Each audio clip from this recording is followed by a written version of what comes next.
407 years ago, our fathers brought forth upon this continent a new nation, conceived in liberty and dedicated to the proposition that all men are created equal.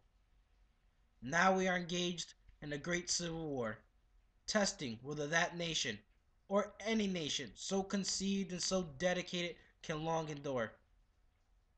We are met on a great battlefield of that war. We have come to dedicate a portion of that field as a final resting place for those who here gave their lives so that nation might live.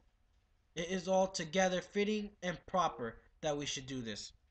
But in a larger sense, we cannot dedicate, we cannot consecrate, we cannot hallow this ground. The brave men, living and dead, who struggled here have consecrated it far above our poor power to add or detract. The world will little note nor long remember what we say here, but it can never forget what they did here.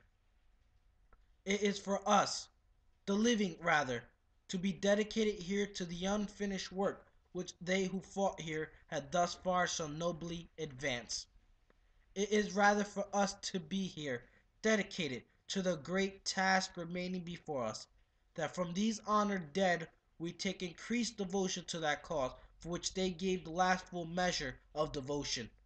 That we here highly resolve that these dead shall not have died in vain, that this nation, under God, shall have a new birth of freedom, and that government of the people, by the people, for the people, shall not perish from the earth.